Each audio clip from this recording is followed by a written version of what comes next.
라디오 책방.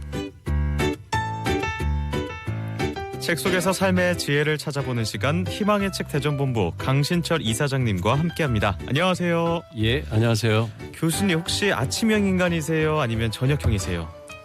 제멋대로 형입니다. 제멋대로 멀티형이시네요. 멀티형도 아니고 그냥 농사 짓고 산에 가려면 새벽형이어야 되고, 예. 일반적으로는 늦게 일어나는 편이에요. 밤늦게까지 일을 하고. 늦게 주무시고. 네. 이 계절에 따라서는 여름에 해가 일찍 뜨니까 아침형, 겨울에는 밤이 길어서 저녁형 이렇게 바뀌는 경우도 있다고 하던데요. 네. 본인 리듬에 맞게 컨디션 조절 잘 하시면서 건강관리 하시고요.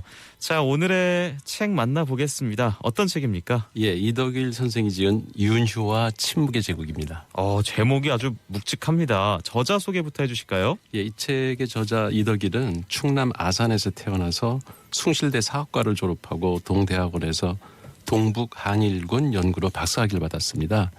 그는 역사학자로서 특정 사관이나 학맥에 사로잡히지 않고 사료에 대한 철저한 고증과 객관적 해석을 통해 삐뚤어진 역사를 바로잡고자 노력을 해왔는데요. 대표적인 저서로는 송시열과 그들의 나라, 정약용과 그의 형제들, 그리고 이제 고조선은 대륙의 지배자였다 등이 있습니다. 역사학자가 쓴 역사서군요. 책의 주인공인 윤휴, 잘 알려진 인물은 아닌데요. 어떤 인물입니까? 예, 백호 윤휴는 광해군 9년이던 1617년에 태어나서 북벌을 주장하고 신분 차별을 없애고자 고군분투하다가 숙종 6년 1680년에 서인들의 그 모함을 받아서 유서조차 남기는 것을 거부당한 채 억울하게 사역을 받은 조선 후기의 대학자입니다. 대사원을 지낸 아버지 효전의 임지인 그 경주부의 관사에서 태어났는데요. 두 돌도 못 돼서 아버지를 여의고 서울로 돌아와 어머니 밑에서 자랐습니다. 윤휴는 한때 공주 유천동, 현재 우리 대전의 유천동이 거기 공주 유천이었어요. 거기서 이제 학문에 전념하기도 했지만 주로 여주에서 이제 젊은 시절을 보냈고요. 나이가 들어서는 서울 쌍계동에 거처를 잡고 여주에 자주 왕래를 했다고 합니다. 조선 후기의 대학자라고 말씀을 하셨는데 아버지를 일찍 여의고 나서 학업은 어떻게 이어갔나요? 예, 어린 시절의 학업은 외할아버지의 훈도가 있었을 뿐 거의 독학을 했는데요. 그런데도 그의 학문은 19살 때 이미 그 당대의 석학이자 논언의 영수인 우암 송시열이 이제 인정을 할 정도였어요. 그 두 사람이 벌인 3일 동안의 토론 끝에 송시열이 30년 나의 독서가 참으로 가소롭다라고 자탄할 정도로 높은 경지에 이르렀는데요. 이런 그의 학문적 명성이 널리 알려지면서 조정에서는 여러 차례 벼슬을 내렸는데 모두 사양을 했다고 합니다. 참 세속적인 출세에는 그다지 관심이 없었군요. 예. 또 독학으로 당대 최고의 학자가 인정하는 학식을 갖추다니 대단합니다. 그런데 어떤 계기로 배설길에 나서게 된 거예요? 예, 초에 묻혀서 학문에만 전념하던 그가 세상에 목소리를 내기 시작한 것은 1674년 7월에 청나라에서 5.3개의 반란이 일어난 소식을 듣고 북벌을 주장하는 대의소를 지어서 현종에게 올린 때부터였습니다. 그런데 그 북벌을 계획하던 현종이 갑자기 승하하고 숙종이 즉위를 하죠. 그 이듬해 정월에 이제 정사품 벼슬인 성균관 사업의 직을 받고 벼슬길에 나섭니다.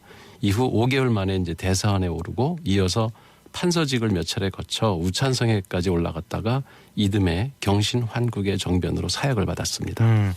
자, 이 마지막 말씀에 언급하신 경신환국 어떤 사건이었는지 좀 설명을 해주실까요? 예, 그 당시 당파 싸움 남인과 서인 간의 싸움이었는데요. 1680년에 남인이 대거 실각하면서 정권에서 물러난 사건입니다. 그렇습니다. 윤휴도 남인 쪽이었습니까?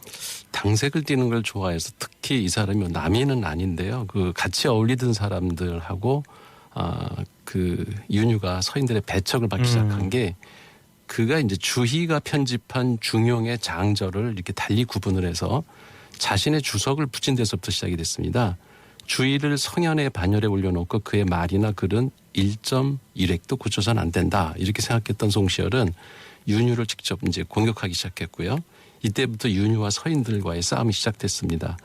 인조반정으로 이제 주도권을 장악한 서인들과 윤휴의 충돌은 효종이 죽은 뒤 자의 대비의 상복을 둘러싸고 벌인 그 예속 논쟁 되게 유명하잖아요. 그거 발단으로 더욱 본격화가 됐는데요. 무조건 당략에 유리한 쪽으로 견해를 통일해야 한다는 그 몰지상적인 사고가 팽배했던 당시에 예성 논쟁은 뭐 이미 옳고 그름을 떠나서 정치 문제가 되어 있었고 성리학은 권력을 위한 도구로 전락해 있었습니다. 이 처음에는 성리학의 예법을 어떻게 풀이할 것인가가 문제의 화두였는데 결국에는 우리 편이냐 상대편이냐 하는 집단 싸움으로 변질이 됐잖아요. 네. 그런데 송시열이라면 당대 권력의 최상층이었는데 그를 필두로 하는 서인에 맞섰다는 건 거의 목숨을 걸고 싸우는 게 아니었을까요? 그렇죠. 당시 주자학자들은 사대부 계급의 이익을 보호하기 위해서 백성을 교화의 대상으로 전락시킨 반면에 윤휴는 백성을 교화의 대상이 아닌 계급 차별이 없는 천하라고 여겼습니다. 또한 그가 벼슬길에 나선 것은 북벌을 추진하기 위해서였는데 북벌을 추진하려면 국가가 강해야 되고 국가가 강하려면 백성들이 부유해야 한다. 백성들이 부유해지려면 양반 사대부들이 계급적 특권을 폐지하고 또는 완화해야 했습니다. 때문에 호패법 대신에 집회법 또 양반과 농민의 구분을 없애는 오가통법 이런 개혁안을 냈는데요. 대부분의 개혁안이 서인들의 반대에 부딪혀서 무산이 됐고요.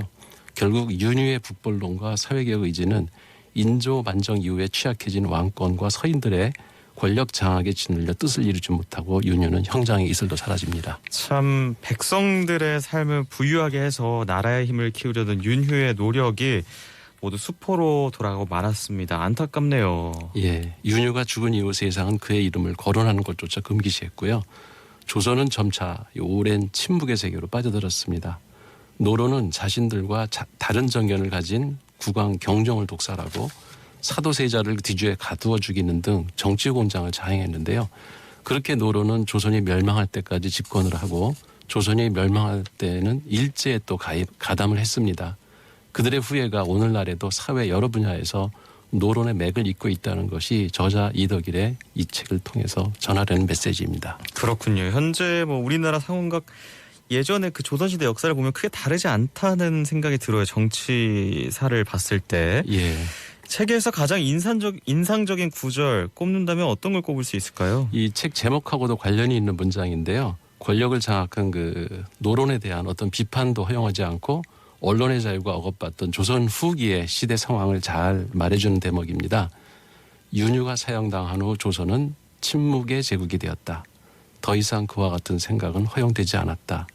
윤휴와 같은 생각은 특히 그런 생각을 표출하는 것은 사문난적으로 가는 초청장이고 저승으로 가는 초청장이었다. 아, 그래서 제목이 윤휴와 침묵의 제국이었군요. 예, 가난한 이들의 벗이었고 또 조선이 동아시아의 맹주가 되길 꿈꾸던 국제정치가인 윤휴.